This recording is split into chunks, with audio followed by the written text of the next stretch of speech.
If you're within 10 years of retirement and still telling yourself you will figure out later, this may be the most expensive delay of your life. Not because you are doomed, not because it is already over, but because when retirement is close, small financial mistakes stop being small. They start changing the shape of the rest of your life. And here's the thing. Most people do not realize they are in danger until the clock gets loud enough that panic replaces planning. That is what makes this moment so important. Near retirement is a strange place to be financially.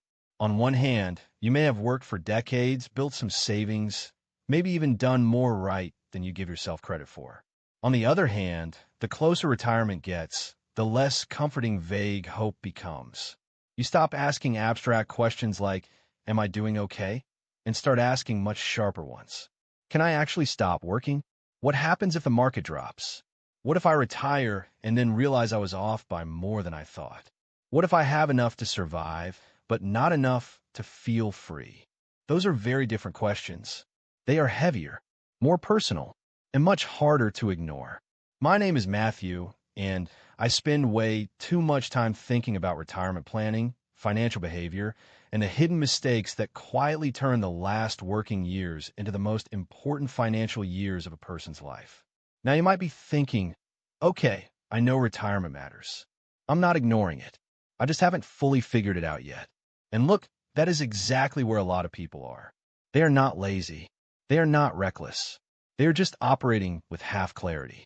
They know retirement is close, but they are still treating it like a future problem instead of a present one. And here's what most people don't realize. When retirement gets close, the biggest danger is not lack of effort. It is delay disguised as reasonable caution. Because delay sounds smart near retirement. It sounds careful. I just need a little more time. I'll deal with this after this busy season. I'll wait until the market settles down. I'll look at the numbers once I feel less stressed. All of that sounds normal, but near retirement, normal delay has a much higher price than it used to. At 35, confusion can cost you. At 58, confusion can rewrite the terms of the rest of your life. And this is where it gets really interesting. The people who enter retirement with the most regret are not always the people who earn the least. Very often, they're the people who stayed vague the longest. They had some savings, some plans, some accounts, some assumptions, but they never turned those pieces into a clear structure. They kept telling themselves they were basically on track, and basic confidence carried them until the day it didn't. The numbers around this should be a wake-up call. In the Federal Reserve's 2024 survey, only 35% of non-retirees said their retirement savings plan was on track. That means the majority did not say yes. They were either unsure or felt behind. And that uncertainty matters because financial uncertainty near retirement is not just about math. It changes behavior. It makes people too aggressive, too timid, too hopeful, or too avoidant at exactly the wrong time. And before we go any deeper, write this in the comments. My retirement move starts now. Or be more specific if you already know it. Cut spending. Increase contributions. Know my number. Pay off debt. Delay retirement. Review Social Security. There's something powerful about writing it down. It makes the goal more concrete. And when a goal becomes more concrete, the chance that you actually follow through goes up. Sometimes the first real retirement decision is not financial at all. It is choosing to stop being vague. The main problem for people near retirement is not always that they have too little money. Sometimes that is true. But often the deeper problem is that they have too little clarity about what the money they do have is actually supposed to do. They may know their account balances, but not their real monthly needs. They may know what they hope retirement looks like, but not what that lifestyle actually costs. They may know they plan to claim Social Security, but not how that timing changes the rest of the picture. They may know they have assets, but not whether those assets are building security or simply creating a false sense of safety. That kind of fog is dangerous because it invites emotional decision-making. And emotional decision-making near retirement is expensive. People sell too early because they are scared. They hold too much cash because volatility feels unbearable. Or they do the opposite and swing too hard for growth because they realize they're behind and want a miracle. They hold on to an expensive house because it represents success. They keep the car payment because getting rid of it feels like shrinking. They delay hard choices because hard choices near retirement can feel like a verdict on the whole past. Look, this is why you need to watch this before it's too late. Not because I'm here to scare you for attention. I'm saying it because once you're near retirement, a lot of financial advice becomes less useful if it still sounds like it was written for a 30-year-old. You do not need more generic lines about compound interest. You need clarity, honesty, and a structure that fits the reality of the years immediately ahead. So let's start with the first truth that changes everything. Near retirement, your life becomes less forgiving of financial drag. A mortgage that once felt manageable can start feeling heavy. A car payment that seemed normal can begin to look ridiculous. A pattern of overspending that used to be absorbed by future earning power now starts competing directly with your retirement freedom. This is where people get blindsided. They think retirement planning is mostly about growing assets. It is not. It is also about reducing the pressure your life places on those assets before you start needing them to support you. Here's a simple example. Imagine two people, both age 60, both with $850,000 invested. One has a paid-off home, low monthly expenses, and no consumer debt. The other has a mortgage, a car payment, credit card balances they keep rolling, and a lifestyle built around high monthly overhead. On paper, they might look similar. In real life, they're nowhere close. The first person may already be within reach of a solid retirement. The second person may need years more income just to support the structure they built around themselves. That is why one of the most important questions near retirement is not, how much do I have? It is, how expensive is my life to carry? Nobody asks that question often enough, and yet it may matter more than almost anything else. Because if your life requires too much monthly force, even decent savings can feel fragile. Now you might be thinking, so are you saying I need to slash everything and live small? No, that is not the point. The point is to stop confusing visible lifestyle with actual financial strength.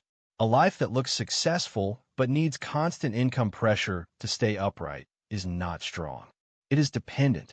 A life that looks a little more ordinary but can keep standing through market volatility, health surprises, and retirement transitions is usually much stronger. This is where it gets really interesting, because one of the biggest retirement mistakes is not mathematical at first. It is psychological. People near retirement often protect the image of a life they've built longer than they protect the future of the life they want. That is a brutal truth, but it explains so much. They keep the house, the payment, the habits, the standards, the spending, because changing them feels like a personal downgrade. But the cost of protecting that image may be years of extra work, years of stress, or a retirement that feels more like financial management than freedom. Here's another number worth paying attention to. The Social Security Administration estimated the average monthly benefit for retired workers in January 2025 at about $1,976, and the maximum monthly benefit at full retirement age in 2025 was $4,018.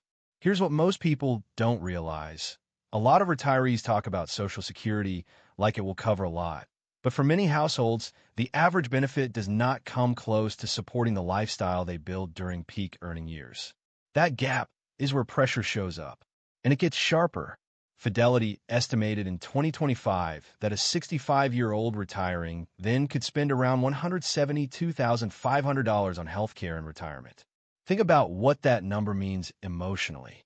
Even if you're disciplined, even if you have some savings, the idea that healthcare alone can quietly absorb that kind of money changes how retirement should be approached.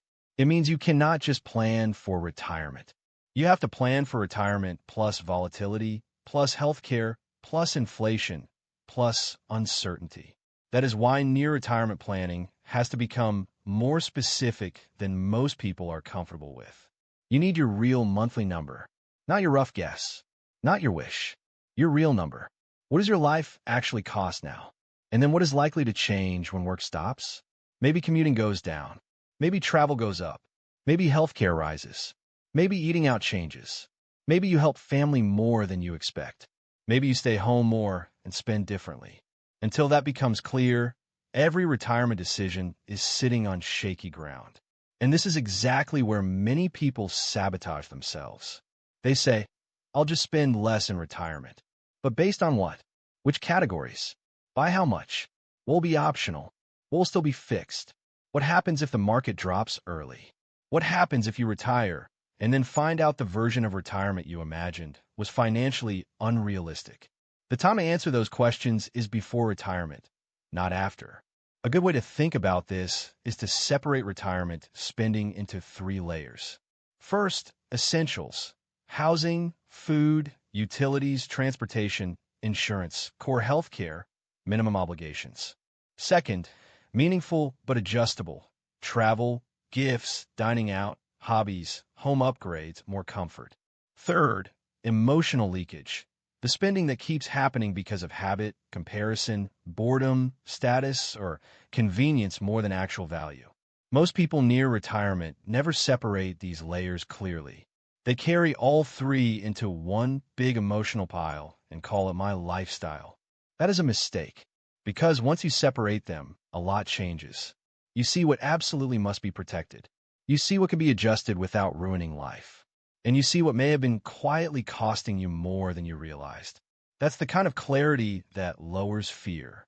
Not because everything gets easier overnight, but because the future starts looking more like a design problem and less like a fog. If this is already making you think differently, subscribe here. Seriously, channels like this only keep growing when viewers decide clear, practical, honest financial thinking is worth spreading. And a lot of people are drifting into retirement uncertainty right now without anyone explaining it this directly. That small click helps more people find ideas that can actually improve their financial lives. Now let's talk about the next big truth, because this is where the pressure gets even more real. Near retirement, sequence matters more than averages. That sounds technical, but the idea is simple. During your working years, if markets drop, you may keep contributing and wait it out. Near or in retirement, if markets drop while you are about to start withdrawing or already withdrawing, the timing of those losses matters a lot more. A portfolio does not experience average returns in a neat, emotional way. A retiree experiences the actual order of events. And that is why the years immediately before and after retirement are so sensitive. A bad market stretch during that window can do more damage than the same bad stretch earlier in life. That does not mean you should panic or avoid investing. It means you need a structure that can survive bad timing. Cash reserves, lower fixed costs, flexibility in spending, layered income sources. Those things are not boring details. They are psychological stabilizers. Think of it like building a bridge.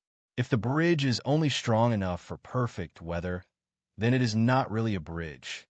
It is a nice idea waiting for a storm. Retirement planning is the same. A plan that works only if markets cooperate and your spending stays perfectly steady is not much of a plan. A real plan includes shock absorption. Now you might be thinking, so should I just move everything to cash and avoid risk? Look, that feels safe emotionally, especially when retirement is close. But here's what most people don't realize. Safety can create its own danger. If you go too conservative too early, inflation can quietly eat your future. The risk is not only losing money. The risk is losing purchasing power while telling yourself you're being careful. That is why near-retirement planning is not about choosing between growth and safety in some extreme way. It is about balancing resilience with sustainability. And this is where the math and psychology finally collide in a useful way. You need enough growth to protect against a retirement that could last decades. But you also need enough stability that you do not emotionally break your own plan during a bad stretch. That balance will not look identical for everyone. A person who panics easily may need a different structure than someone who genuinely understands volatility and can stay calm. But pretending behavior does not matter is one of the biggest mistakes in all of finance. This is where it gets really interesting because the strongest retirement plans are often not the most optimized on paper. They're the most livable in real life. That means understandable, flexible, durable. It means you know what your fixed costs are. You know what your baseline income sources are. You know what would happen if the market dropped 20%. You know what expenses you could flex if you had to. You know when you plan to claim Social Security and why. You know whether your house helps or hurts the plan. You know whether your spending is aligned with your future or still serving your old identity. And that last one matters more than most people want to admit. A lot of financial pain near retirement comes from refusing to emotionally update your life. The salary may still be coming in, but the timeline has changed. The future is no longer abstract. And yet people keep living as if their later years will somehow adapt around the current lifestyle instead of the current lifestyle adapting to the future. That reversal is expensive. Now here's a thought experiment. Imagine that your future retired self could sit across from you for 5 minutes. Not to judge you, just to tell the truth. What would that person want from you? Another car upgrade? More random convenience spending? A bigger house payment? More vague optimism? Probably not. They will want margin, lower pressure, better decisions, more clarity, less denial, more cash flow directed toward freedom instead of performance. That is the frame near-retirement decisions need. And here is the strongest revelation in this entire conversation. If you're near retirement, the goal is no longer to prove that you did well. The goal is to build a life your money can actually carry. That is the shift. That is where everything changes. Not proving, protecting, not maximizing image, maximizing sustainability. Not asking what makes you look successful for the next few years. Asking what makes the next 30 years more stable, more flexible, and less anxious. That one shift can transform everything. It can make downsizing feel strategic instead of humiliating. It can make paying off debt feel urgent instead of optional. It can make spending cuts feel intelligent instead of punishing. It can make delaying retirement for a little longer feel like a power move instead of a personal failure. Because once the frame changes, the emotional meaning changes too. And this is so important because a lot of people near retirement are secretly not afraid of numbers. They are afraid of what the numbers will force them to admit, that they need to work longer, that they cannot maintain the current life without more risk than they want to take, that the house is too much, that the spending is too high, that the assumptions were too generous, that the plan was more hope than structure. Those are painful realizations, but painful clarity is still infinitely more useful than comfortable vagueness. So what should you actually do if retirement is close? First, get brutally clear on your current monthly spending and divide it into essentials, adjustable lifestyle, and waste or leakage. Second, calculate what your expected retirement income sources really look like, including Social Security timing, not just in theory, but in monthly cash flow. Third, examine every fixed cost in your life like it is now competing directly with your retirement freedom, because it is. Fourth, build liquidity and flexibility so you're not forced into bad decisions by bad timing. Fifth, stop protecting a version of life that your future self may not want nearly as much as they want peace. And then ask the question almost no one asks early enough. If nothing changes, what kind of retirement am I actually heading toward? Not the one you hope for, the one your current behavior supports. That question is uncomfortable, but it is pure gold. Because the moment you answer it honestly, you stop drifting. If this gave you something real to think about, subscribe, keep learning about money with this channel, and share this with someone who would genuinely benefit from it. And even if they do not realize it right now, there is always someone in your life who would find this information extremely useful. Maybe they are 5 years from retirement. Maybe they are quietly stressed and not saying it out loud. Maybe they think they still have time when what they really need is clarity.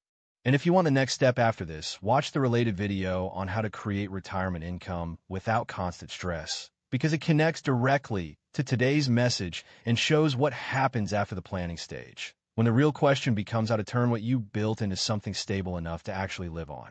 So do not just watch this and nod. Use it. Look at the numbers. Question the assumptions. Tighten the structure. Protect the future.